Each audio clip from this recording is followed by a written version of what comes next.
am joined by the Conservative MP and former military officer James Sunderland and Deputy Leader of UKIP, Rebecca Jane. Look, thank you very much. We do always go ladies first. So, Rebecca, I will start with you. Do you think we should be putting Brits first here? Yeah, absolutely. I think that, you know, obviously we heard some talks over the last few days that Britain needs to send a bigger message and that we need to deter threats. Well, for me, there's no bigger threat than Rishi Sunak himself. He doesn't care, and he's making an absolute laughing stock out of our public because he doesn't care about hospitals, he doesn't care about education, he doesn't care about our policing in the slightest. All he keeps on doing is throwing all of our money at fighting everybody else's fight that isn't our own.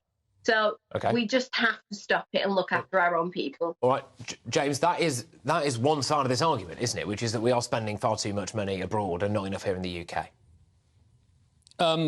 Well, the extent to which our spending is discretionary is the issue. My view is that it's not. The UK is a global power, global presence. We have 90% of our trade comes via the sea. We're a member of the UN Security Council. These come with obligations that we're not going to renege on. And so I disagree completely that Rishi Sunak is not interested in schools and hospitals. Complete nonsense. But we do have a responsibility globally as well. OK, respond to that then, Rebecca, that actually we might not necessarily see the direct result of it in the same way that we would having our potholes filled in or our NHS waiting list brought down, but it is actually benefiting Brits to go and sort out what's happening in the Red Sea. No, it's not.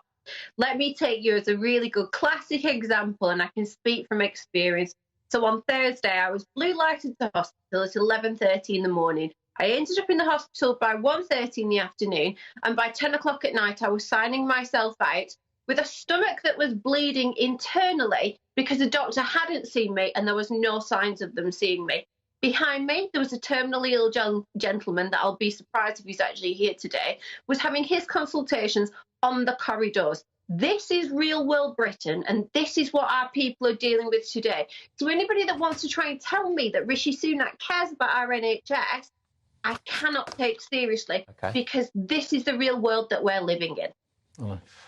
James, I'll throw it over to you. Is it not becoming increasingly difficult to say that we are acting on the international stage for the benefit of Brits when we do not appear to be making decisions that are massively benefiting Brits in this country? You know, we can't control what's going on in the Channel. We're trying to control what's going on in the Red Sea. Well, it's a very strange narrative because record funding in the NHS, record funding in education. This is a government that takes funding very seriously indeed for these core departments.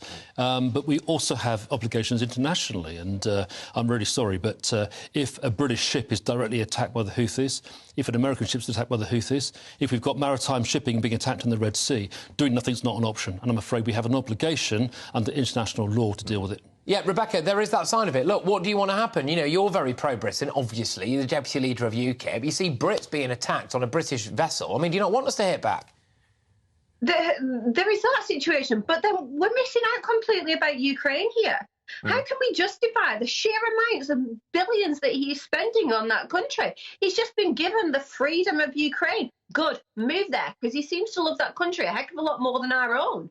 What's that about?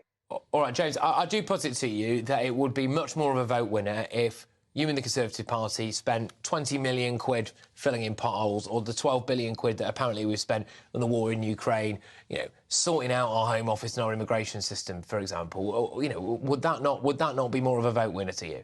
We talk about the expense of the conflict in Ukraine. Let me tell you something. The cost of a NATO war against Russia would far, far outweigh what we're spending currently in Ukraine. And the important thing is that, far from being a vote winner, a vote loser would be for the Russians to be marching right across Europe towards the UK.